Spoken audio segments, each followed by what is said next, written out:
Baik, Assalamualaikum warahmatullahi wabarakatuh. Anda sekalian sudah bersedia? Saya sudah bersedia. Kita tak mau waste time. Sebab masa itu amat mustahak. Dan malam ni ada topik yang ada berkaitan dengan masa.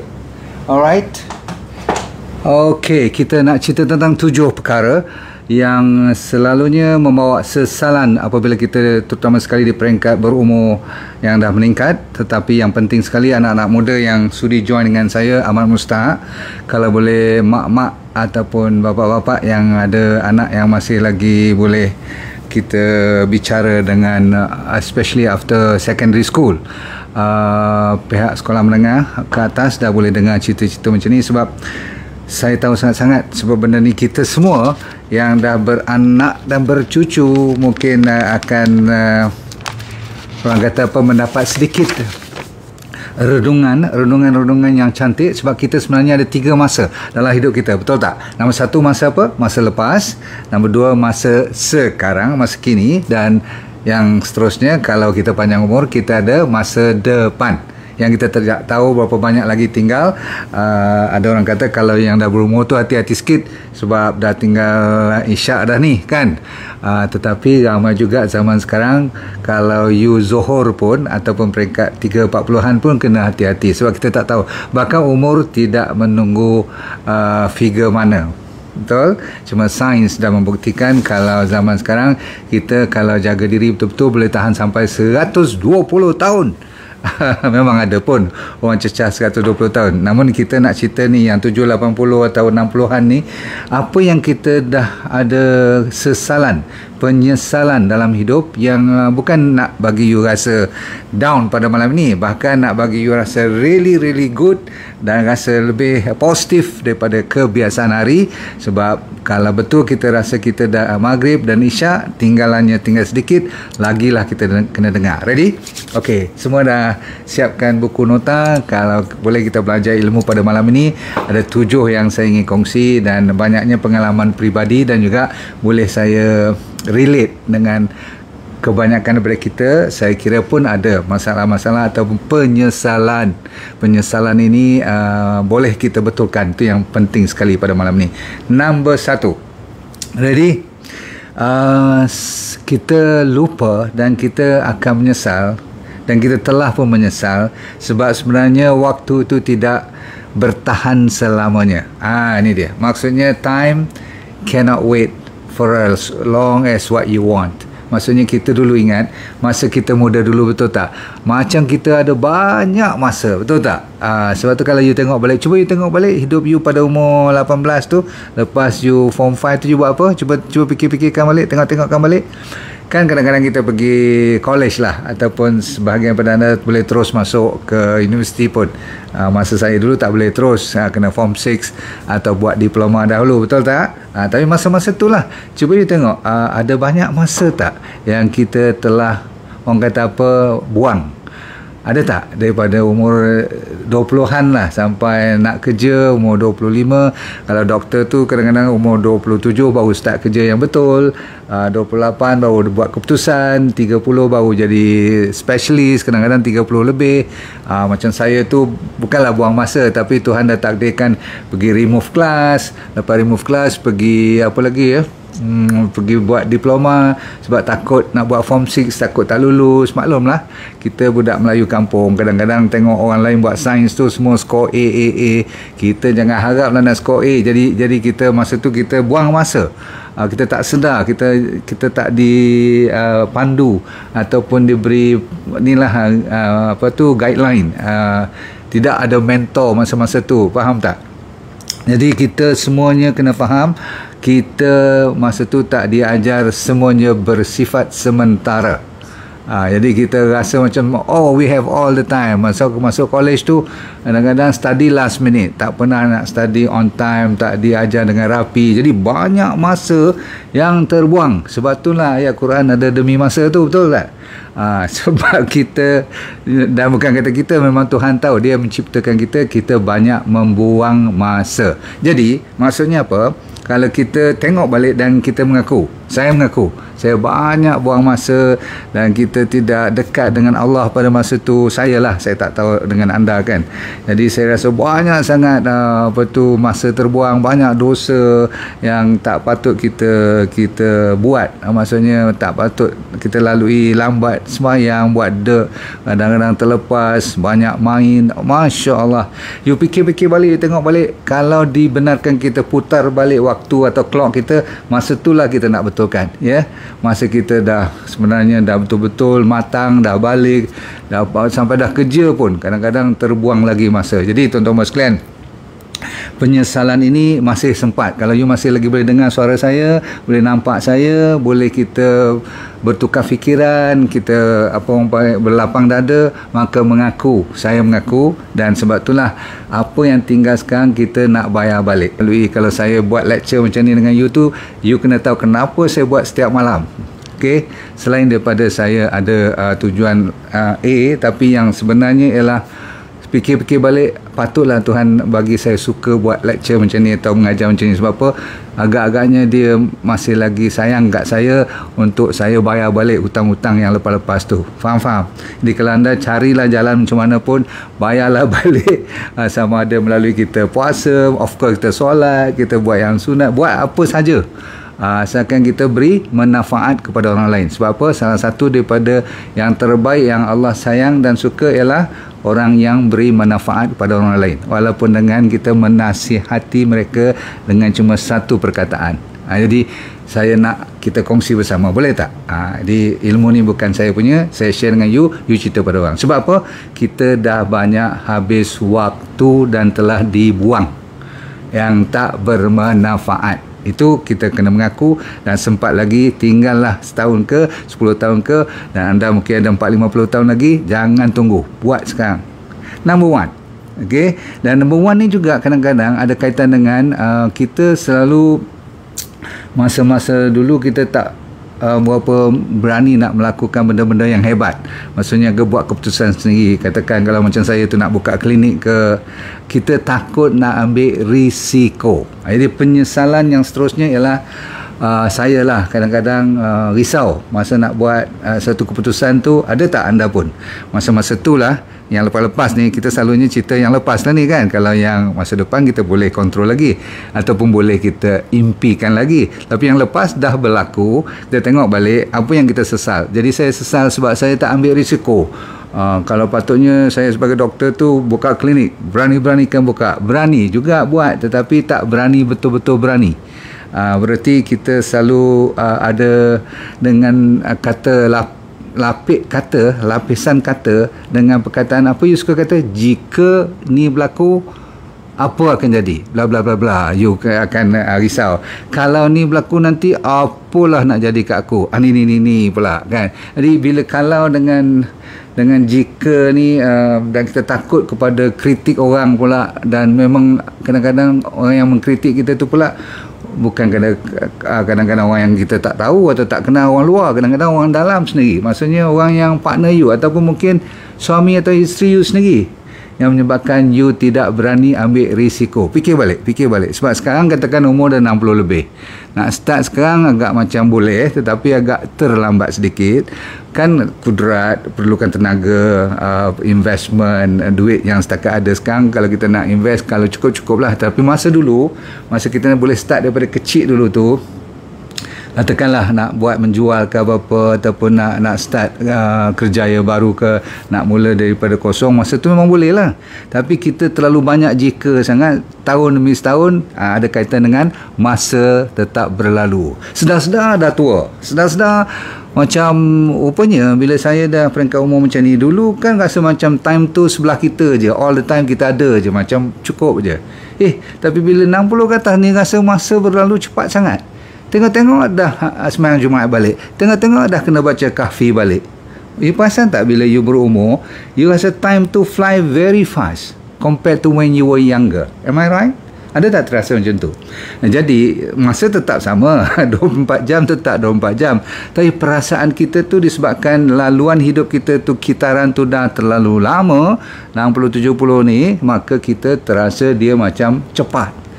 Macam ni lah, you nak balik Penang atau you nak pergi Johor, pernah tak kan, you pergi bawa kereta jalan perjalanan pergi, kan you rasa lebih lambat sedikit, macam slow, tak sampai lagi. Tapi bila nak balik, you rasa cepat. Kenapa tu? Kenapa? Familiarity dalam otak kita ni, dia ada brain yang dinamakan, bila you dah lalui dan banyak kali you lalui, dia rasa lagi cepat, dia rasa macam very fast. So lain kali ataupun daripada sekarang, kita ada masa lagi ni, apa yang you masih lagi boleh buat, nak ambil risiko. Kalau yang dah tak boleh peringkat umur macam ni, you ambil risiko-risiko yang you mampu. Macam saya ada sikit penyesalan masa muda dulu, nak naik Kinabalu tak naik-naik, ataupun tak apalah, lepas you habis kerja semua ni, dah rasa nak pension besok, baru nak naik. Padahal patut kita naik masa cuti-cuti dululah, masa 40-an, paling-paling 50-an kan. Sekarang nak naik juga lagi. Habis nak naik macam mana? Kaki dah mula bengkak, kaki dah mula herot, petot semua tu. Tapi semangat masih ada. So saya masih lagi pegang. Satu hari nak naik juga Gunung Kinabalu. Kan saya cerita kat you all, saya nak pergi Hunza tu. Nak pergi Hunza tu kena kuat juga, nak jalan, nak naik bukit, turun bukit semua tu. Jadi masa kita muda ni lah, anda sekalian yang masih kuat kaki, lutut, boleh lipat semayang, pacak kaki semua tu, you kena buat apa yang you minat nak buat, asalkan dia tidak berbahaya atau melanggar batasan agama. Faham? So buat. Saya nak bagi nasihat, buat. Sebab kalau you tak buat sekarang, you akan menyesal nanti. Dan jangan dengar kata orang, please. Kecuali kalau you buat benda-benda yang berbahaya. Tak reti selam, pergi selam. Tak reti mendaki, pergi mendaki. Tak reti terjun kapal terbang, pergi terjun kapal terbang. Tolong. Okey, belajar tetap kena belajar. Okey, supaya tidak berbahaya, sebab kita ada family. Betul? Okey, jadi itu nombor satu yang paling selalu orang menyesal. Nombor dua ialah kita kena menyesal. Sebab apa? Saya lah kena menyesal. Menyesal apa? Sebab saya banyak bertopeng. Tahu bertopeng tak? Saya malu pada orang kalau rambut saya jadi putih. Contohlah, katakan masa saya muda-muda dulu, saya selalu tengok telinga saya ni tak perfect. Tahu tak? Maklumlah, tak ada saya nak malu lah sekarang. Tapi masa muda dulu, berpeluh-peluh bila orang tengok kita. Bila saya kena naik jadi head prefect, masa tu jadi head prefect, jangan main. You bayangkan, dalam hati siapa yang tahu saya merasa kerdil, tak merasa inferiority complex, sebab tak perfect. Bila tengok orang semua cantik, telinga kita ni capang dan sebagainya. Bila saya dah dewasa, saya fikir-fikir balik, punyalah bodoh, kenapa aku fikir macam tu? Tetapi bukanlah bodoh apa, memang kita fitrahnya manusia, tak ada siapa yang bagi motivasi kalau duduk kat kampung. Din, don't worry lah Din, nobody is not going to look at your ears, don't worry about your hair and all this. No, tak ada siapa yang akan bagi nasihat macam tu. Yang you duduk dengar ialah, aku tak smart, aku tengok dengan gambar-gambar banding pula dengan inilah. Contoh-contoh kan, kita ada hero-hero kita sendiri. Masa tu apa, Shashi Kapoor, Rishi Kapoor, Kapoor semua ni lah cerita Hindustan. Jadi mereka tu kan smart, handsome semua. Ini kita menyesal. Harusnya kita tak ada perbezaan, perbandingan dan nak bertopeng-topeng. Jadi rugi banyak puluh tahun juga, 20-30 tahun daripada umur belasan tahun sejak berkenalan dengan orang, kan nak berjumpa-jumpa dengan ni lah, masa tu kan nak boyfriend, girlfriend, semua dah mulalah rasa inferior. Jadi tuan-tuan sekalian, kalau anak-anak anda sekarang ada masalah macam tu, jangan buat dia menyesal besok. Tak payah fikir tentang yang orang kata apa, Tuhan bagi tak perfect tu. Don't worry. Is that clear? Kita banyak menyesal tentang topeng-topeng ni, banyak kepalsuan. Mulalah bila umur dah dekat 40-50, kalau dah putih sikit, nak dye rambut sebagainya. Tak payah bang, saya nak minta tolong. Siapa yang Tuhan dah bagi awal-awal, kalau bukan pasal penyakit, kalau pasal penyakit rambut you jadi luruh, botak ataupun putih, itu kena betulkan. Itu yang kita bagi vitamin D3, K2, sachain oil semua tu, nak lawan semua tu. Bukan seronok-seronok je, memang kita rendah. deficient dengan vitamin dan mineral. Jadi kita kena jangan bertopeng, kita kena pertahankan apa yang Tuhan bagi pada kita, bagi motivasi pada anak, bagi motivasi kepada cucu you semua. Jangan terlalu risau tentang just look alone, because look is not what people are looking for. People are looking at your brain. Manusia sebenarnya suka kepada keterampilan you secara menyeluruh. Tak ada orang tengok cuma batang hidung you saja. Tak ada orang cuma nak tengok mulut you saja. Tak, orang tengok you as a whole you. Kadang-kadang you pendek, kadang-kadang kita macam muka katak pun tak apa, tetapi bila you keluar ilmu you ataupun kewarasan you, you punya kebijaksanaan you, idea you, dan you punya dedikasi you dan cara you membantu orang, itu sebenarnya amalan-amalan you yang orang suka sangat, dan itulah sebenarnya nilai you sebenar-benarnya. Cakap sekarang tu yang menyesal tu. Bila saya kata penyesalan tu, saya cerita tentang banyak pura-pura. Kita ni nak bagi orang, kan saya cerita malam semalam ke, yang orang nak apa, kita accept kita, nak bagi orang sayang kita, padahal orang tak tengok pun, itu tak pernah orang tanya pun, faham tak? Okey, jadi tuan-tuan sekalian, kita suka membandingkan diri kita dengan orang lain. Itu yang menjadi masalah. Kalau bandingkan dengan orang yang, selalunya kalau kita rasa rendah, kita bandingkan dengan orang yang rendah lagi, barulah tak rasa rendah sangat. Kalau kita dah rasa rendah, kita bandingkan orang yang tinggi sangat, yang berjaya gila-gila, kita rasa jauh lah. So be reasonable. Okay, so penampilan kita tu jangan sampai kita terpaksa jadi palsu, jadi orang yang bertopeng. Kalau buka topeng tu, inilah real sebenarnya. Faham? Nombor 2. Nombor 3, yang ni ramai orang menyesal. Tadi saya dah kata kita menyesal sebab kita jauh pada Allah SWT kan, banyak masa kita buang, betul tak? Setuju? Yang tu memang saya lah, dan saya tak mungkin rasa saya seorang, tapi kita tak bolehlah menghakimkan orang lain.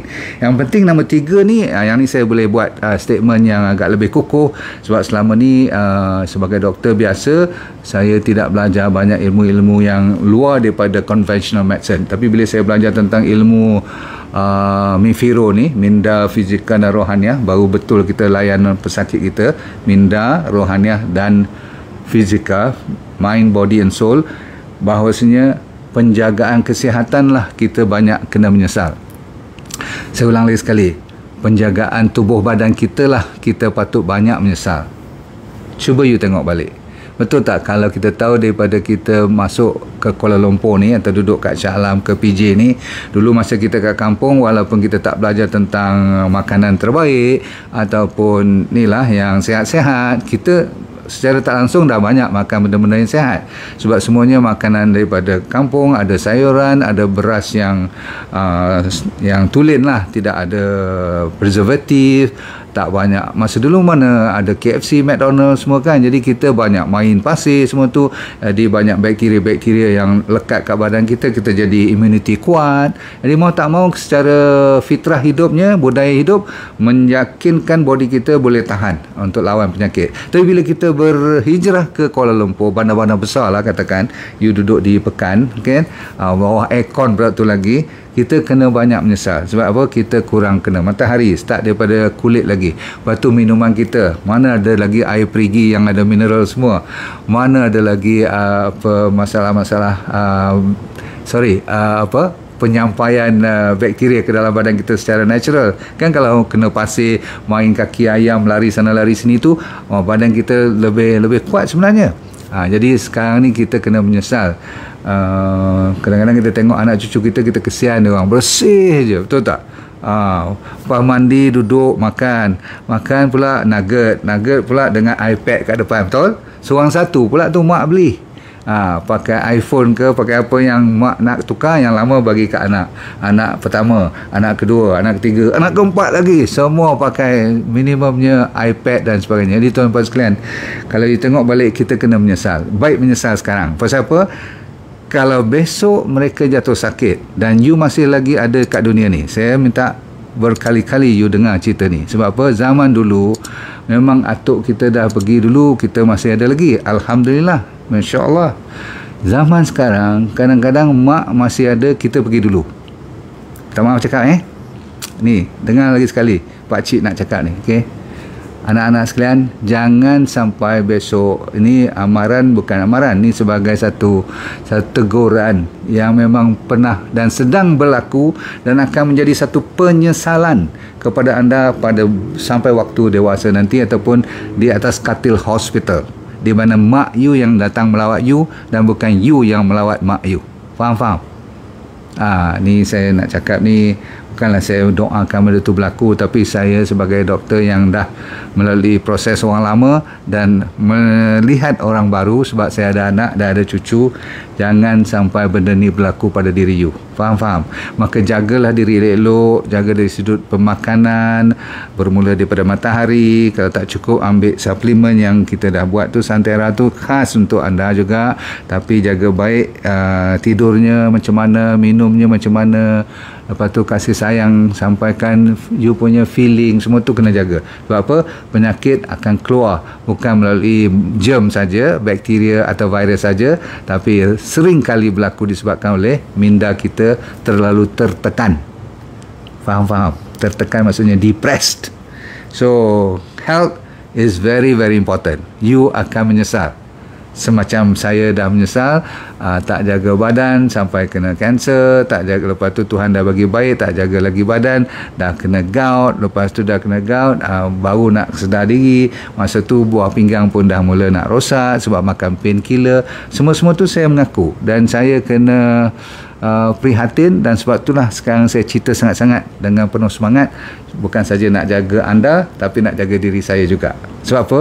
Bila kita kata diri kita, kita tahu sangat-sangat bukan kita jaga diri kita saja, kita menjaga diri orang yang berdekatan dengan kita. Sebab kalau kita nak bahagia, kita nak seronok, nak happy, nak sihat, maka kita juga sambil jaga tu, secara tak langsung kita menghappykan orang yang terdekat dengan kita. Betul-betul?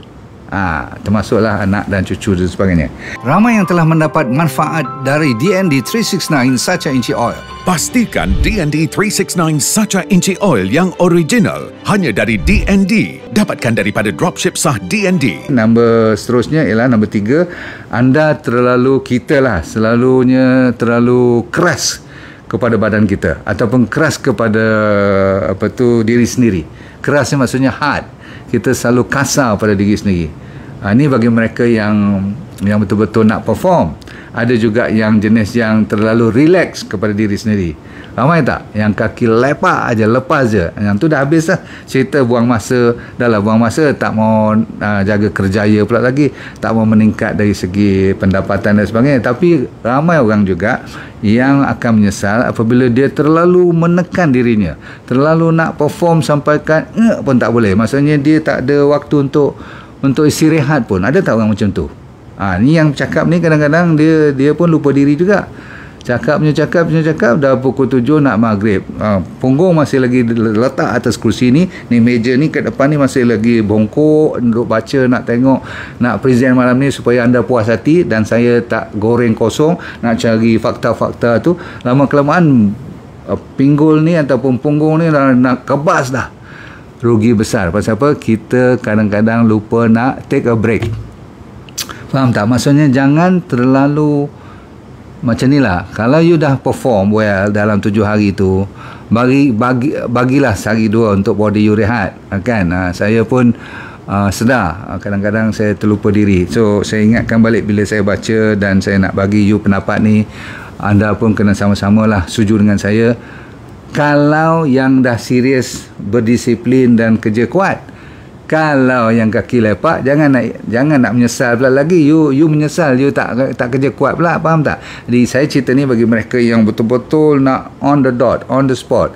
Dia OCD sikit, obsessive compulsive disorder. Dia everything must be bukan saja dah kerja pun dia serius. Lepas kerja pun dia nak kontrol satu rumah, satu ni lah. Kalau cucu dia datang, letak kasut tu tak boleh jauh-jauh, kena betul 1 cm, kena letak 1 cm betul-betul. Kalau depan pintu, mesti depan pintu, jangan belakang pintu. Oh, ada kes-kes macam tu tak? Ada tak you rasa kalau you berdekatan dengan orang macam ni, jadi keras badan you rasa tak syok aja, faham tak? So saya nak you kalau tersedar diri yang you macam tu, sebab adik-beradik suami atau isteri you mesti dah cerita kat you kan, abang ni relax lah sikit. malam ni bukan abang nak cerita, ni Pak Cik nak cerita kat you, tolong relax sikit. Sebab apa, bila you relax sikit, orang lain pun rasa lega. You nak tahu tak, ada kes-kes yang terlalu strict, terlalu serius, terlalu macam menekan diri sendiri pula tu, dan kadang-kadang bila menekan diri sendiri tak apa, tertekan pula orang dekat-dekat. Orang dekat pun rasa macam tak boleh bernafas. Kalau you tak ada besok, dia orang sampai kata Alhamdulillah. Macam tak nak lah sampai orang kata Alhamdulillah you tak ada, betul tak? Di tempat kerja, bila you pencen, dia orang buat kenduri. Berat tu kalau sampai dia buat kenduri, kalau you dah pencen, bahaya besar. Maksudnya jangan terlalu, you kena tahulah, boleh ke you pergi tanya kawan you malam ni, ni Dr. Nordin kata jangan-jangan aku tu. Kalau you mengaku je lah, kita ada masa lagi. Kalau Tuhan bagi panjang umur, mungkin ada lagi 8-9 tahun, apa salahnya?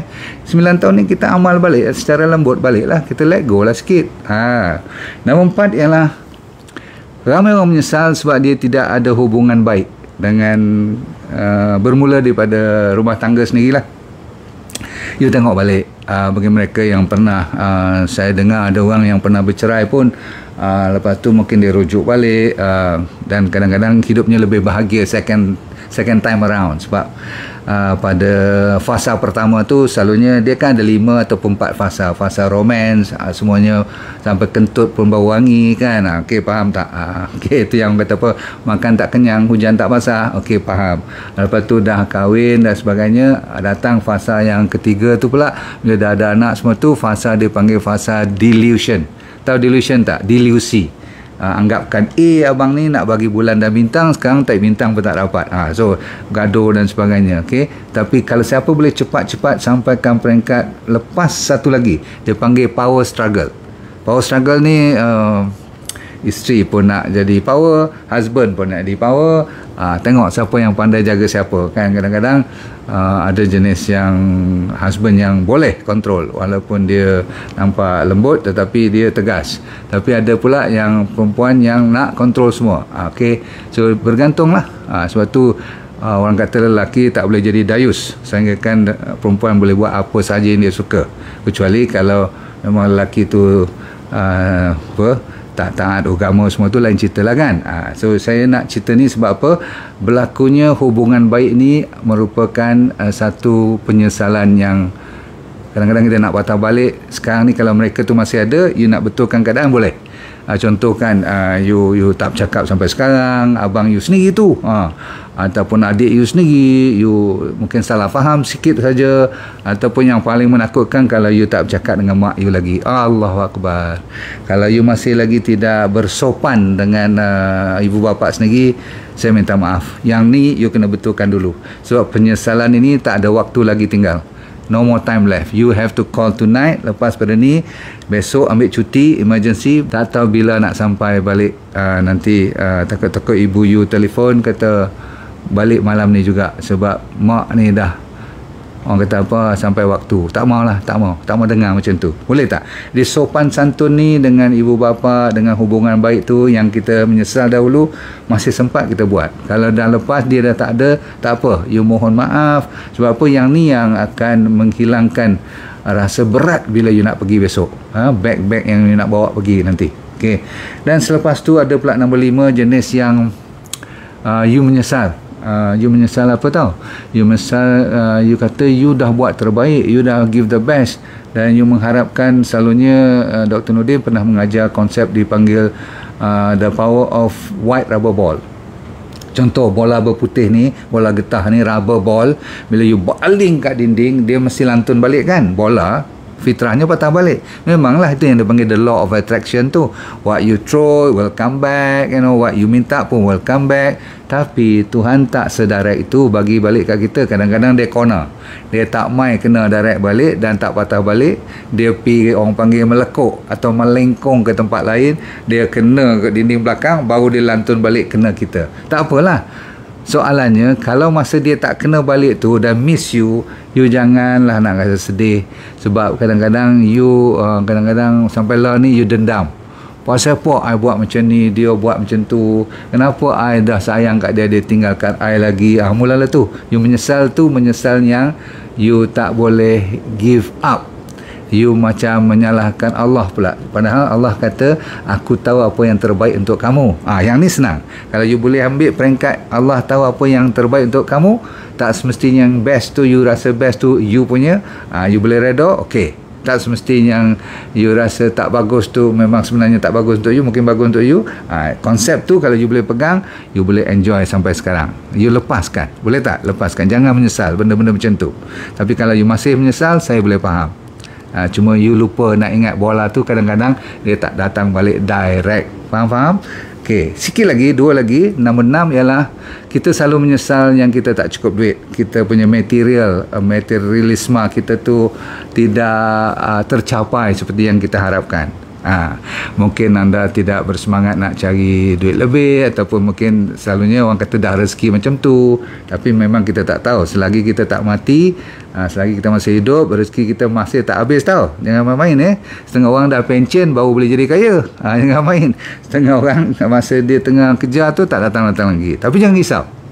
Selalu saya kata semalam pun, tak semestinya kebahagiaan itu bergantungan kepada cuma wang. Tapi wang tu mustahak. Siapa kata wang tak mustahak, kau jangan dengar cakap dia. Penipu besar. Pasal apa? Zaman sekarang, cuba tak ada wang 3 bulan tengok, tak boleh bayar rumah ke, tak boleh bayar duit kereta ke, tak boleh bayar duit minyak ke, cuba tengok, cuba je. Sebab you katakan duit tak mustahak. Itu satu pembohongan yang akan membawa you terjunam jatuh kepada masalah yang bila ekonomi jatuh, tak ada siapa pun nak bantu, maka semalam saya cerita apa, you tak boleh minta tolong orang, maka you sengsara. So balik kepada, kalau dah ada duit tetapi ada secukupnya, tetapi tidaklah sekaya yang you nak, jangan risau. Tak semestinya itu akan membawa kebahagiaan. Kalau yang sederhana you dah dapat, kalau Tuhan bagi takat tu. Tapi you kena terus ingatkan, ada banyak benda lagi yang tak boleh dibeli dengan duit. Contoh, mendapat anak yang soleh, atau isteri yang setia pada you, atau suami yang saya kata apa tadi, taat agama, dapat family yang suka mendoakan you, mak bapak kalau masih ada memang masih boleh peluk you. Saya miss lah ni. Dulu masa mak saya ada, bapak saya ada, saya tak banyak buat cerita macam ni. Saya boleh menyalahkan hidup saya, tapi tak betul. Saya masa kecil dulu sampai saya tulis buku saya masa saya jatuh kanser, so saya tulis buku. Dalam tu saya blame, saya macam menyalahkan kenapalah mak bapak saya maksudnya tinggalkan saya. Sebab dia orang kahwin lain kan, orang Kedah kan, dia kadang-kadang dia ada, tak tahulah orang lain ke, tapi saya nampak orang Kedah rajin juga nak kahwin lain ni. So dia kahwin lain, bapak kahwin lain, mak kahwin lain, adalah bapak mak tiri dan sebagainya. Masya Allah, penat dulu masa kecil-kecil nak layan kisah-kisah mak bapak ni. Tapi apa yang saya maksudkan ialah, kita apa pun berlaku kepada mak bapak, kita kena maafkan mereka. Mereka pun ada masalah, tapi sebagai anak kita seharusnya masih lagi harus melayan mereka dengan begitu baik sekali, dengan sopan dan santun. Susahlah masa tu sebab memberontak. Saya ni kaki berontak dulu. So sekarang bila saya cakap macam ni, saya rasa bersalah lah, sebab saya tak buat benda-benda macam tu masa mak dan bapak saya masih hidup. Tak banyak peluk lah, sebab mereka tak peluk saya masa kecil. Mula buat cerita tu masa umur 4-5 tahun pun tak datang-datang balik tengok. Cik duduk ngantuk je. Bila umur 13 baru kali pertama bapak datang balik. Macam mana pendapat you? So kita boleh lawan macam tu, tapi saya menyesal. Sekarang saya menyesal, dah saya jadi atuk sendiri, dah jadi bapa. Saya menyesal sebab apa, tak sepatutnya saya rebel. Tapi siapa nak ajar saya masa tu kan? Jadi malam ni kita jangan risau kalau ada benda yang masih lagi kita boleh buat sekarang. Adik-beradik yang masih ada, inilah suku sakat kita yang masih ada, kita rapatkan. Kalau kita ada sedikit extra duit, kita buat reunion ke untuk adik-beradik kita. Sebab kalau tidak nanti semua bersepah mana-mana kan. Itu satunya. So kita tutup cerita. Penyesalan terakhir pada malam ini ialah penyesalan yang ramai berlaku kepada, bukan kata anak-anak muda saja, tapi orang tua pun lupa. Iaitulah, kalau ini masih lupa, bahaya besar. Iaitulah bersyukur. kita tak banyak bersyukur masa dulu. Kita lupa dia ajar perkataan syukur. Sebab budak-budak muda-muda, darah muda lagi, betul tak? Boleh kerja, happy. Tak dapat duit, marah. Habis duit, sedih. Betul? Jadi kita tak kerti nak dia ajar bersyukur. Kan pagi-pagi lagi kita diajar untuk bersyukur dengan bila boleh bangun, dengan tahajud kita, dengan semayang, dengan subuh, dengan sunat, dengan duha, dengan tengok matahari. Takat tu saja. Sejam pertama tanpa melihat sebarang WhatsApp ataupun iPhone ataupun Android phone dan sebagainya. Jangan tengok iPad dan sebagainya. Sejam pertama kita bersyukur saja. Kalau you boleh buat macam tu, satu hari nanti bila datang malam macam ni dah dekat nak tidur, you bersyukur balik, Masya Allah, hidup kita akan kurang penyesalan. Sebab bersyukurlah akan menyejukkan keadaan. Dan checklist hidup kita, solat kita, sabar kita, apalagi syukur kita, senyum kita dan sedekah kita. Cukup tak? Walaupun RM1 setiap minggu, kita masih bersedekah. Cukup dulu pada malam ini, saudara sekalian. Yang penting jangan lupa memberi manfaat kepada orang lain. Saya ulang, manfaat kepada orang lain, sekecil you tekan share pun dah boleh dah. Bagi saya memang inilah niat saya. Sekarang saya fokus kepada nak bagi sebanyak mungkin. Sambilan tu saya buat sedikit bisnes untuk menjaga ramai anak-anak buah saya dan juga untuk membuka rezeki kepada ramai mereka yang belum belajar tentang perniagaan. Sebab perniagaan 9/10 daripada yang harus mendapat rezeki di dunia ni harusnya datang daripada perniagaan. Jadi saya tak malu mengajak ramai daripada anda untuk jadi dropshipper saya. Dan bagi mereka ada produk terkini yang datangnya daripada vitamin D, itu one of the best. Dan jangan lupa pada D&D 369 Sacha Inchi Oil. Okey, walaupun banyak scammer, tapi rezeki tetap Tuhan bagi, tetap dia akan bagi. Jangan risau. Assalamualaikum warahmatullahi wabarakatuh. Bye. Baik, saya mencari cuma 20 orang saja yang kali ini untuk saya buat kelas demi kelas, untuk saya mengajar dia jadi dropshipper saya. Saya punya trainer, saya dah ajar di mereka untuk train you all tanpa modal langsung, yang perlu cuma handphone dan jari yang masih boleh bergerak. Kalau itu ada, you dah boleh berniaga tanpa modal, tanpa risiko apa-apa. Sama ada you bekerja boleh buat part time ataupun full time suri rumah tangga, no problem. Dengan syarat you kena rajin sedikitlah belajar dan ikut apa yang kita tunjukkan, sebab semuanya dibuat secara percuma. So kalau nak dari antara 5 hingga 10 ribu tu, orang kata apa, senang-senang aja kalau you buat betul-betul. Okey, nak lebih pun boleh, tak ada masalah. Nanti kita pelan-pelan akan ajar you. Dan yang penting you sign up dulu secepat mungkin. Cuma 20 yang pertama saja, okey?